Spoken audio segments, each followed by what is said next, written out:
નમસ્કાર મિત્રો, આપણે વાત કરી રહ્યા છીએ આધુનિક મનુષ્યની જે લાક્ષણિકતાઓ ઉભરી આવીને એના કારણો આગળ આપણે જોયા કે ઔદ્યોગિક ક્રાંતિ અને ફ્રાન્સમાં જે રાજકીય ક્રાંતિ થઈ એણે બે પ્રકારની વાત કરી અને એક બુર્ઝવા આખો વર્ગ તૈયાર થાય છે જેણે સમાજમાં મધ્યમ વર્ગ અને મહેનતુ વર્ગ સદીઓથી આપણે જે માનતા કે કેટલાકનો જન્મ જ સત્તા માટે થયો છે,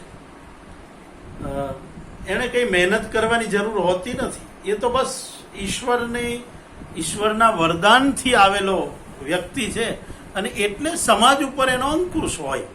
આ જે માન્યતાઓ હતી એ મેં આગળ કહ્યું એમ 200-300 વર્ષના ગાળામાં જે પ્રકારનું ચિંતન વિકસતું જાય છે, જે પ્રકારની ક્રાંતિ આવતી જાય છે સમાજમાં અને વ્યક્તિ કેન્દ્રી વિચારો વધારે આવતા જાય છે, તર્કબદ્ધ વિચારો વધારે આવતા જાય છે અને પોઝિટિવિસ્ટ નામે જે ઓળખાતા બુદ્ધિવાદી વિચારકો જે છે એ બધાના કેન્દ્રમાં છે ને ઈશ્વર એ નથી અને આવી કોઈ અમૂર્ત એવી માન્યતાઓ પણ નથી. એમના વિચાર અને વિચારસરણીઓ, એમની ફિલોસોફી એના કેન્દ્રમાં માનવ છે અને એ એવો માનવ જે ફિનોમિનન કરે છે, જે વાસ્તવને વાસ્તવ રૂપે જુએ છે,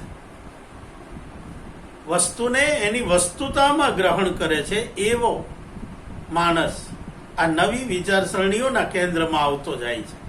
આ સમયના અભાવે બહુ જ વિગતે જઈ નથી શકાતું, પણ આ બધા વિચારકોની વિચારસરણીઓએ આધુનિક માનવના ઘડતરમાં બહુ જ મોટી અસરો પાડી છે અને એમાં જે એ સમયના ખાસ કરીને 20મી સદીની શરૂઆત જ્યારે થાય છે ત્યારે તમે જુઓ કે વિશ્વ એક વિશિષ્ટ એવા સંઘર્ષનો ભોગ બની જાય છે. એ સંઘર્ષ લગભગ દરેક ક્ષેત્રમાં છે. એ સમયના સમાજમાં તો હતો જ. એ તમે જો ઇતિહાસ એક બાજુ તમે ઉત્તર એટલે ઉત્તરનો જે આખો ભાગ છે રશિયા ને એ તમે ત્યાં જુઓ કે બાલ્શેક ક્રાંતિ, રશિયન ક્રાંતિ ના મંડાણ થઈ ચૂક્યા છે. જારના શાસનની સામે પેઢીઓથી ચાલી આવતા જારના શાસનની સામે વિરોધ ઉઠે છે. એ જ રીતે તમે યુરોપના દેશોની અંદર જે વિગ્રહો ચાલે છે એ પણ બહુ જ મોટા પાયે છે. ભારત અને દક્ષિણ એશિયાઈ જે દેશો છે એની અંદર જે સંઘર્ષ ચાલે છે અંગ્રેજો સામેનો સંઘર્ષ છે. આંદોલનો તેજ બની ગયા છે, સામાજિક ગતિવિધિઓ એની ચરમ અવસ્થાએ છે. કોલોનિયલ માનસ ક્યાંક મજબૂતાઈથી અંગ્રેજોની સાથે છે તો ક્યાંક મજબૂતાઈથી એના વિરોધમાં છે. ચીન આખું અંધકાર જેવી હાલતમાં અફીણમાં સબળતું કઈ રીતે ખોવાયેલું છે અંધકારમાં, એ પણ આજ ગાળો છે. ત્યાં પણ ચળવળો ચાલે છે. જાપાન એક જુદા પ્રકારની તાકાત સાથે અને પરંપરાના મૂલ્યોને સ્થાપવા માટે, પુનઃ રીતે સ્થાપવાને અંકુશ મેળવવા માટે જે રીતે ગતિશીલ બને છે એ પણ એક જુદા પ્રકારનો ઇતિહાસ છે. તમે જુઓ કે બીજી બાજુ ધીમે ધીમે મિડલ ઈસ્ટના જે દેશો છે એની એક જુદા પ્રકારનું ખનીજ મળવાથી કાયાપલટની દિશા પકડાઈ રહી છે.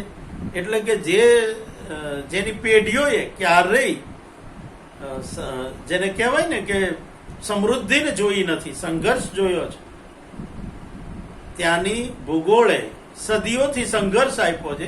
એ સંઘર્ષમાંથી અચાનક એક એવું ખનિજ મળી આવે, પેટ્રોલિયમ, જેણે આમૂલ પરિવર્તન કરી નાખ્યો છે. તો એના કારણે જે પેઢીઓ નવી બની રહી છે, નિયો રીચ જનરેશન જે બની રહી છે, એનું માનસ જુદા પ્રકારનું છે.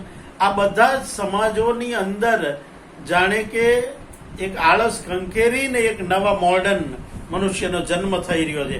અને સમાજ એ એવી બાબત છે મિત્રો કે એની અંદર બે વિરોધી એવી લાગણીઓ સતત ચાલ્યા કરે છે. એક સમાજનો વર્ગ જેને તમે સમાજશાસ્ત્રીય સિદ્ધાંતોમાં જેને પ્રસ્થાપિત સમાજશાસ્ત્રીઓ કહો છો અથવા તો પરંપરાવાદી સમાજશાસ્ત્રીઓ જેને કહો છો, તો એવો એક વર્ગ હોય, સમાજશાસ્ત્રીઓ તો પછી અભ્યાસથી બને, પણ સમાજનો એક વર્ગ હોય છે કે જેને પરંપરાઓમાં રસ છે, એને સમાજ જેવો છે એ સ્વરૂપે ટકાવવામાં રસ છે, સમાજના મૂલ્યોને ટકાવવામાં રસ છે.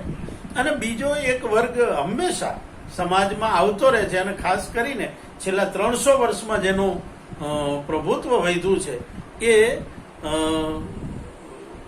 વિરોધ કરનારાઓનો વર્ગ, સામાજિક મૂલ્યોને તોડવા, સામાજિક બંધનોને તોડી અને એક નવા મૂલ્યોની સ્થાપના કરવી, એ પ્રકારના જે ઉદ્રેકો જન્મે છે સમાજમાં, જે ઉછાળ જન્મે છે, જે ક્રાંતિઓ જન્મે છે, એનું પ્રમાણ વધતું જાય છે. એની કારણ છે સભાનતા.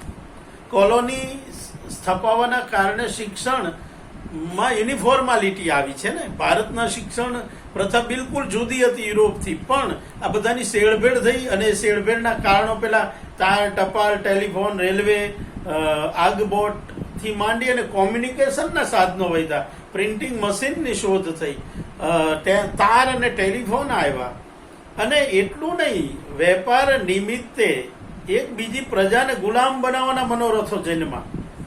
સીધી વાત છે. ઘોડાની તાકાત કરતા ટેન્કની તાકાત વધારે હતી, તો ગોળાની તાકાત વધારે હતી. બળાકિયા જે શોધાયા, ગંધક જે શોધાયો, એના કારણે જે પ્રકારના બોમ્બ બનવા લાગ્યા, યુદ્ધમાં વપરાવા લાગ્યા, એના કારણે તાકાત હતી. આ નવા ઓજારો હતા, નવા શસ્ત્રો હતા, બંદૂકની શોધ થઈ ગઈ છે. તો એના કારણો, એની સામે ટ્રેડિશનલ લડતવાળા ચાલે એમ નથી. તલવારો ને ભાલાઓ ને ગદાઓથી લડી શકાય નહીં, અને ભારત એ સમયે કંઈ બહુ વિકસી શકે એવી કોઈ સામાજિક પરિસ્થિતિ પણ નથી, કારણ કે મેં કીધું એમ સંતોષ છે. આપણો સમાજ જુદા જુદા ઘણા બધા કારણોથી સુષુપ્ત અવસ્થામાં છે. એમાં બહારના આક્રમણો પૂરા જવાબદાર છે. એની અંદર ભારતીય વિદ્યાપીઠોનો નાશ થવાનું કારણ બહુ જ મહત્વનું છે. અને એ જ રીતે એ સમયે મિનિમમ એક્સપોઝ થયા વિના જેટલો સમાજના જેટલા મૂલ્યોને બચાવી શકાય અથવા તો બદલી અને ટકાવી શકાય, એ ટકાવવું, જીવનને ટકાવવું, સમાજના પોતાના રીત રિવાજો ટકાવવા, એ જ એ સમયની મોટી સિદ્ધિ ગણાય છે મધ્યકાળમાં. તો એમાંથી જે બદલાવ આવ્યો અંગ્રેજોના સંપર્કથી ભારતમાં, અને એવી જ રીતે જુદા જુદા દેશોમાં, એણે સમાજ ઉપર બહુ મોટી અસરો કરી. અને એવો હજી તો તૈયાર થાય, સજ્જ બને, એ પહેલા વિશ્વ યુદ્ધોના બે મોટા આઘાતો માનવજાતને સહન કરવાના આવ્યા, અને એ પણ એની કલ્પના બહારના. હજી એ એક બાજુ સાર્ત્ર ને કામુ ને કાફકા ને એ બધા આવી ગયા છે સંપૂર્ણપણે. આઈ થિંક ધેરફોર આઈ એમ, વ્યક્તિ હું છું. કેમ? તો કે હું વિચારું છું એટલા માટે. મને કોઈ ઈશ્વર આવી અને મદદ નથી કરવાનો. જ્યારે હિરોશીમા નાગાસાકી ઉપર બોમ્બ પડ્યો ત્યારે કોઈ ઈશ્વર બચાવવા નથી આવ્યો. ને આનાથી ભીષણ તો શું હોય? તો ગીતામાં આપેલું વચન કે કુરાનમાં આપેલું કે બાઇબલમાં આપેલું વચન પાળવા ઈશ્વર આવવાનો નથી. આટલી માનવ જાતને આ ગાળામાં ખબર પડી ગઈ. અને ખબર પડી એનાથી જે બૌદ્ધિકોને અનાસ્થા જન્મી છે, એ મોડર્ન માનવનું કેન્દ્ર છે. તો એ ટાઈમનો જે સમાજ છે એની અંદર તમે જુઓ કે આ પ્રકારની એક બાજુ શહેરીકરણ વધ્યું, ગામડાઓ છોડી અને શહેર તરફ જવાનું વલણ વધ્યું, રોમેન્ટિસિઝમ પણ હતું, કારણ કે એ સમયે ધન જુદા જુદી રીતે ચોરી અને એકઠા થવા લાગેલા. અંગ્રેજો જેમ ભારતને લૂંટી ગયેલા, એમ ફ્રેન્ચ, વલંદાઓ ને બીજી જે પ્રજાઓ જે છે એ લૂંટી અને જેની લાઠી એની ભેંસ નો સિદ્ધાંત ચાલતો હતો. તો એના કારણે સમાજ બહુ જ બદલાવ પામે છે. કન્વર્ટ થવાનું પણ એ સમયમાં તમે જુઓ કે બહુ જ ચાલ્યું છે. તો આ બધાના પછી જે ફ્રસ્ટ્રેશન આવ્યું માનવ જાતમાં, એ મોડર્ન સાહિત્યનું તો લક્ષણ બને જ છે, પણ મોડર્ન સમાજનું પણ બને છે. અને એ ગાળામાં જે જરૂરિયાતો ઊભી થઈ ભયંકર હદે, તમે જોશો ને તો વિશ્વયુદ્ધના વચ્ચેનો જે સમય છે એમાં જે સંશોધનો થયા છે એ અભૂતપૂર્વ છે. છેલ્લા 2000 વર્ષમાં નહોતું જેટલું શોધાયું એટલું આ ગાળામાં એટલે કે ગઈ સદીના પહેલા 5 દાયકામાં, અને એ માત્ર વિજ્ઞાનમાં નહીં, એ સમાજમાં પણ, એ ફિલોસોફીની કક્ષાએ પણ, અને એ જુદી જુદી સંસ્થાઓની સ્થાપના. મેં કીધું એમ 2 વિદ્રોહીઓનો એક આખો વર્ગ છે અને એક સંરક્ષકોનો એક વર્ગ છે. સંરક્ષકોના વર્ગોએ માનવ મૂલ્યોને જાળવવા માટે જે આજે તમે જુઓ છો ને હ્યુમન રાઇટ્સ અથવા તો યુનો હેલ્થ ઓર્ગેનાઇઝેશનો, આવા જે વૈશ્વિક સંસ્થાઓ જે બની છે એ એક રીતે જોવા જાવ ને તો અનાસ્થાનું પ્રતીક છે. એકબીજામાં શ્રદ્ધા નથી, એટલે આવા પ્લેટફોર્મ ઉપર ભેગા થવું પડ્યું છે અને વિચારવું પડ્યું. આ અભૂતપૂર્વ છે. આવું પહેલા વિશ્વમાં ને એક મંચ ઉપર લાવે એવા કોઈ કારણો હતા નહીં જે ઘડાયા ગઈ સદીમાં, 20મી સદીમાં. અને એ 20મી સદીના પહેલા 5 દાયકાઓ માનવ જાતના ઇતિહાસને, એટલે કે માનવ જાતના સમાજમાં એક આધુનિકતાને લાવે છે. અને એ આધુનિકતાની અંદર જો પ્રમુખ લક્ષણો જોવા હોય તો અનાસ્થા છે, નિરાશા છે, ઈશ્વર ઉપરની શ્રદ્ધા બિલકુલ ડગી ગઈ છે.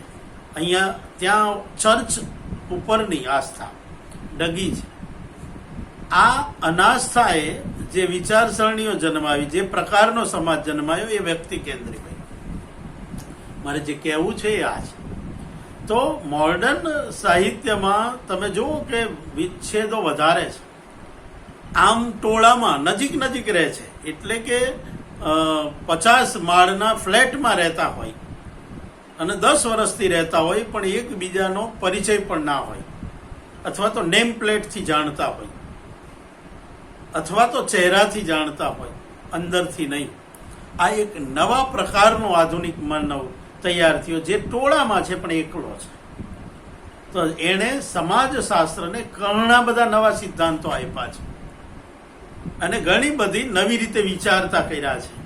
અને ખાસ કરીને આ બધાની અંદર જે મોટી ઘટના બની એ બની કે સદીઓથી જે હાંસિયામાં હતો એ મધ્યમ વર્ગ, એ મહિલા વર્ગ, એ દલિત અને શોષિત વર્ગ, એ હાંસિયામાં પડેલો વિકલાંગ હોય કે જુદા જુદા વ્યવસાયના કારણે ફેંકાઈ ગયો હોય ખેડૂતો હોય, આ બધા જે સેન્ટરથી દૂર હતા સમાજના, એ આ ગાળામાં જાણે કે સેન્ટર તરફ આવવાનું શરૂઆત કરે છે. એમના પ્રશ્નો અને સમાજશાસ્ત્રીઓ એના આધારે નવા સિદ્ધાંતો તરફ જાય છે. તમે જુઓ કે નિયો સોશિયોલોજી જે છે એ સોશિયોલોજીના સિદ્ધાંતોની અંદર ઉત્ક્રાંતિને આંદોલનોને અથવા તો ક્રાંતિઓને સેન્ટરમાં રાખવામાં આવી છે.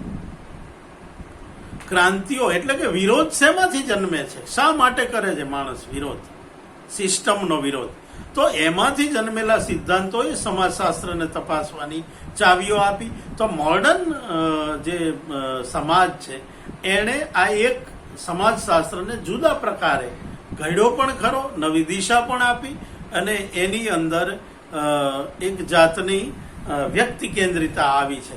આજે તમે જુઓ કે સમાજની અંદર વ્યક્તિ ચેતનાનો મહિમા સવિશેષ છે. પહેલા સમૂહ ચેતનાનો વિશેષ હતો, આજે વ્યક્તિ ચેતનાનો વિશેષ છે. અને હવે આપણે જે થોડીક મિનિટો આપણી પાસે છે એની અંદર પોસ્ટ મોડર્ન સમાજની વાત પણ કરી લઈએ. મોડર્ન થયેલા આ સમાજને પણ કેટલાક આઘાતો છે, કેટલાક શ્રાપ છે. શ્રાપ કહીશ, આ અમૂર્ત અથવા તો આઘાતજનક ના લગાડજો, પણ શ્રાપ એ પ્રકારના છે, એકલતાનો છે. એને ઈશ્વર નામનું એક ખીટી હતી ને કે જ્યાં પોતાની જાતને ટીંગાડી શકતો કે હશે જે કાંઈ થાય છે ઉપરવાળો જોનાર છે, ઉપરવાળો બેઠો છે, એ સારું કરશે. આજે શ્રદ્ધા ના રહે તો માણસ માટે કેટલું દુષ્કર થઈ જાય. ભારતીય સમાજની વાત અલગ છે, આપણે શ્રદ્ધા ક્યારેય ડગતી નથી, એ અલગ પ્રકારની આખી ચર્ચા છે, એટલે ભારતીય સમાજ સંદર્ભે નથી વાત કરતો. પણ ઓવરઓલ વૈશ્વિક અને ખાસ કરીને યુરોપ અને અમેરિકાનું એક આખો અલગ સમાજશાસ્ત્રમાં પ્રદાન છે, એની પણ આપણે વાત થઈ શકે. ને અમેરિકા મલ્ટીકલ્ચરલ દેશ ઓલરેડી આરંભથી જ છે. કારણ કે એની જ્યારે શોધ થઈ, કોલમ્બસ જ્યારે જાય છે ત્યારે એની પાછળ પાછળ યુરોપના અનેક દેશોમાંથી જુદી જુદી પ્રજા, જુદા જુદા કલ્ચર ધરાવતી પ્રજા, જુદી માન્યતા ધરાવતી પ્રજાનો પ્રવાહ ત્યાં જઈ અને સ્થાયી થયો છે જુદા જુદા સમયે, અને મૂળ નિવાસીઓની સાથે જુદી જુદી રીતે વર્તવામાં આવ્યા છે. એટલે અમેરિકન સમાજશાસ્ત્રીઓ અને અમેરિકન વિચારવાની પેટર્ન જે છે એની અંદર આ મલ્ટીકલ્ચરલિઝમ મૂળમાં પડ્યું છે. એનાથી જૂનો એની પાસે ઇતિહાસ નથી. તો એણે બાકીના સમાજને બહુ જુદી રીતે ઘણું આપ્યું. આજે પણ આપણે જુઓ, એક ગુજરાતી હોય ને તો પણ અમેરિકન સમાજનું આપણી ઉપર ખાસ શું એવો પ્રભુત્વ છે. એક સમય હતો જ્યારે ઇંગ્લેન્ડ હાવી હતું વિશ્વના ઘણા દેશો ઉપર, ઘણી સંસ્કૃતિઓ ઉપર કોલોનિયલ નિમિત્તે, પણ હવેના સમાજ ઉપર તમે જુઓ તો મલ્ટીકલ્ચરનો પેલો છે એ પોસ્ટ મોડર્ન લક્ષણ જે જન્મ્યું. એની અંદર આપણે જોયું કે આ બધી સંસ્થાઓ જે પરંપરાને સાચવવા મતતી સંસ્થાઓ, એણે એક બે સારા કામ એ કર્યા કે એણે ફરીથી આવા મોટા વિગ્રહમાં ના જાય એ માટેના પ્રયત્નો કર્યા. એટલે કે સમાજે જે ભયાનકતાને જોઈ યુદ્ધની, અને યુદ્ધ નિમિત્તે સામાજિક જે માળખું તૂટી ગયું. તમે વિચાર કરો, યુરોપમાં વિશ્વ યુદ્ધ વખતે જે સહન કર્યું છે યહૂદીઓએ તે અને સૈનિકોએ તે, અને સૈનિકો તો સીધા હતા ઇન્વોલ્વ, પણ એની પાછળ રહેલા એના પરિવારે જે સહન કર્યું છે, બાળકોએ જે સહન કર્યું છે, સ્ત્રીઓએ જે સહન કર્યું છે, એમના મા બાપોએ જે સહન કર્યું છે, એ જ્યારે વર્ણનો વાંચીએ, એને ફિલ્મો જુઓ, એના લેખો વાંચો, ડાયરીઓ વાંચો, આ બધું વાંચશો એટલે ખ્યાલ આવશે કે એ સમયનો સમાજ કેટલી હદે ડિસ્ટર્બ છે. એ સમાજમાંથી બહાર નીકળેલો આજનો વિશિષ્ટ એવો હોય, બે પ્રકારની મનોવૃત્તિથી પીડાય એવો પોસ્ટ મોડર્ન સમાજ આપણે અનુભવીએ છીએ. એક બાજુ આપણે વર્ચ્યુઅલ તરફ જતા રહ્યા છીએ. પોસ્ટ મોડર્ન સમાજ છે ને એ એકબીજાથી વિમુખ થઈ ગયો હતો. કેમ કે અશ્રદ્ધા હતી, અનાસ્થા હતી, પણ તોય એ જોડાવા મથતો હતો. એ ફરીથી શ્રદ્ધાને દોરી પર બાંધવા મથતો હતો. એના બદલે આપણે હવે જુદી રીતના છીએ. એક પરિવાર, કાર્ટૂનોમાં જોઈએ છીએ, એક પરિવાર બેઠો હોય બેઠક રૂમમાં, પણ દરેક પોતાના મોબાઈલને લઈને બેઠો બેઠો જોડાયેલો હોય બીજે જ ક્યાં. આ પોસ્ટ મોડર્ન લક્ષણ છે. એ મા બાપની સાથે રહે છે પણ મા બાપને ઓળખતો નથી જેટલો એ વર્ચ્યુઅલ મિત્રને ઓળખે છે. એ ફેસબુકથી હોય કે એ બીજા કોઈ કારણે હોય કે આ રીતે તમે જો જોવા જશો તો બહુ જ સમાજ ઉપર અસર પડી છે આ બધી બાબતોની, અને એણે જુદી રીતે બનાવ્યું. દાખલા તરીકે બીજા ઉદાહરણો આપું. આ એક ઉદાહરણને મૂકો, બહુ જ એકદમ નજીકનું આપ્યું, પણ બીજા ઉદાહરણો. દાખલા તરીકે તમે જન્મદિવસને આજથી 50 વર્ષ પહેલાના જે છે પેઢી, એ લોકોને પૂછીએ કે તમે ઉજવતા આ રીતે? નહીં. આજે તમે જોજો યુનિફોર્માલિટી આવી ગઈ છે. એ ગણેશ ઉત્સવ ઉજવતા હોય, એ નવરાત્રિ ઉજવતા હોય, એ દિવાળી ઉજવતા હોય, બહુ સ્થાનિક બદલાવો ઓછા રહ્યા છે. કેક, બિસ્કિટ કે ગિફ્ટની આપલે, નિશ્ચિત પ્રકારનું સુશોભન તમને બજારમાં તૈયાર મળશે, બજારમાં બધાના સ્ટીકર મળશે, ડ્રેસ બધાના એક સરખા થઈ જાય છે. ચીનનો હોય, એ ઇંગ્લેન્ડનો હોય કે અમેરિકન હોય, કે બહુ વૈયક્તિગત આઈડેન્ટિટી આપણે ગુમાવતા જઈએ છીએ. આજે ઘેંસ ખાનારા કેટલા, ઘેંસ ગુજરાતી મીઠાઈઓ ખાનારા કેટલા ઘટતા જાય છે. આજે મીઠાઈ પણ યુનિવર્સલ બનતી જશે. આજે એક બાજુ આપણે વૈશ્વિક બનીએ છીએ, બીજી બાજુ વૈયક્તિક ઓળખ તરફનું ખેંચાણ પણ દેશીવાદીઓ પણ છે, પણ એ દેશીવાદીઓ પણ એક ફેશનની રીતે સ્વીકારે છે ને. મૂળ વાંધો આ છે. પોસ્ટ મોડર્ન જે લક્ષણો પ્રગટવા માંડ્યા છે. આજે તમે મલ્ટીનેશનલ કંપનીઓને ખબર છે, તમે આજે ચીન સાથે હરીફાઈ કરવાની શેની સાથે? તો કે ઘરમાં લગાડાતું જે સ્વસ્તિકનું સ્ટીકર હોય ને બારણા પર લગાડવાનું, તમે હજી કલ્પના કરો કે એ કંકુથી આપણે દોરતા, આજે ચીન આપણને સ્ટીકરે આપી દે છે. શ્રીફળ ભરેલો કુંભ ચીનથી આયાત થઈ જાય. બહુ આશ્ચર્યજનક છે મિત્રો. કલ્ચરને એક સરખું કરી નાખવું, ઘૂસી નાખવું. આજે તમને ઇંગ્લેન્ડમાં કોઈ છોકરી પંજાબી ડ્રેસ પહેરીને ગોરી છોકરી ફરતી હોય, કોઈ આશ્ચર્ય કે આઘાત નહીં લાગે. મોડર્નિટીથી આપણે આગળ જતા રહ્યા છીએ. આ કંઈક જુદા પ્રકારના ખેંચાણોમાં છીએ. ખાવાનું યુનિવર્સલ થતું જાય છે, પીવાનું યુનિવર્સલ થતું જાય છે. આજે આપણે આપણા પાસે વહેતા ઝરણાના પાણીને ભૂલી અને ગંગાનું નીર શોધવા જઈએ બોટલમાં. આજે એમેઝોનનું પાણી પીવા જઈએ છીએ. આજે એની અંદર ઓક્સિજન ઉમેરવો છે. આ બધું જ સહજ ભાવે હતું. સમાજના આજે માન્યતાઓને બદલી રહ્યા છે, માન્યતાઓ બદલાઈ રહી છે.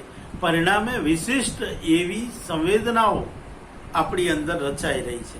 અને આ વસ્તુને આપણે સમજવી રહી, સ્વીકારવી રહી અને એને સિદ્ધાંતોમાં ઢાળીને સમાજશાસ્ત્રીઓ એનું આકલન કરતા રહેતા હશે. તમે પણ સંશોધનો કરતા રહેતા હશો. એમાં ખાસ કરીને મિત્રો મારે એ કહેવું છે કે મોડર્ન અને પોસ્ટ મોડર્ન આ ગાળાને તપાસો અથવા તો પછી બીજા કોઈ પણ સમયગાળાને આ પ્રકારના રિસર્ચમાં જવા જેવું છે. અને એ માટે સમાજશાસ્ત્રીય સિદ્ધાંતોને તમારે આધાર માટે લેવા હોય તો એકદમ ઓથેન્ટિક એવા સાહિત્યને સ્વીકારવા જોઈએ. જીવનલક્ષી સાહિત્યનો આજે યુગ ચાલે છે સાહિત્યમાં. બીજા જેને ફિક્શન કહેવામાં આવે એવા સ્વરૂપો છે ખરા, પણ એમાંય પ્રભુત્વ જીવાતા જીવનને આલેખવાનું વધી રહ્યું છે. આજે જે વલણો છે સાહિત્યના એનાથી થોડીક તમને અવગત કરાવું તો મારો તમને આગ્રહ એવો છે કે આત્મકથા, જીવનકથાઓ, સ્મૃતિઓ, ડાયરીઓ અને આ પ્રકારના જીવન કેન્દ્રી વિચારો અથવા તો અનુભવોને આલેખતા નિબંધો જેવા સાહિત્ય સ્વરૂપોને તમે એક ચોક્કસ સમયગાળા સાથે જોડીને જો સંશોધનમાં ટાળો, તુલનાત્મક કરો, ઇન્ટરડિસિપ્લિનરી રિસર્ચ આ બહુ જ જરૂરી છે. અને સમાજશાસ્ત્રના વિદ્યાર્થીઓને તો મેં આગળ પણ કહ્યું એમ એમની સાથે બધી જ શાખાઓ જોડાય છે, બધી જ. કારણ કે માનવજાત 3 પ્રકારની પ્રવૃત્તિઓથી જોડાય છે. એક આપણા જેવો આપણે જન્માવવું, આપણું યુગ કર્મ છે, ઈશ્વરે આપેલું, જે કોઈ શક્તિ આપેલું કે માનવ હોય કે જીવ હોય, જીવ એના જેવો જીવ જન્માવે. બીજું, જીવ એ પોતે જે જન્માયો છે એના માટે રહેઠાણ, આવાસ, એની સુરક્ષા માટેની વ્યવસ્થા કરે. એને કહેવાય રીપ્રોડક્ટિવ. પેલું પ્રોડક્ટિવ, આ રીપ્રોડક્ટિવ. અને ત્રીજી જે માણસની એસ્થેટિક સેન્સ છે એ વિશિષ્ટ પ્રકારની શક્તિઓ છે. કેટલાક કામ એવા કરે છે જે બીજા કોઈ પ્રાણીઓ કરતા હોય એવું નજરમાં આવ્યું નથી. તો આ 3 પ્રકારની શાખાઓમાં જઈને તમારા અધ્યાપકો પાસેથી એના વિશે વિગતે જાણીને એમાં રીપ્રોડક્ટિવ શાખામાં આ સમાજશાસ્ત્ર આવે તો એ સમાજશાસ્ત્રના પાયાની કેટલીક જે બદલાવો હતા એની થોડીક વાત કરવાની તક મળી. એનો આનંદ છે. જેટલું કહેવાયું છે એનાથી ઘણું ચૂકી જવાયું છે એ પણ મને સમજાય છે. કારણ કે મોડર્ન અને પોસ્ટ મોડર્ન વિશે ઘણી બધી હજી વાત થઈ શકે અને થતી રહેશે. આભાર, આયોજકોનો આભાર, અને આપ સૌએ શાંતિથી સાંભળો એ બદલ આપ સૌનો આભાર. શક્ય હોય તો પ્રતિભાવો જરૂર આપજો. નમસ્કાર.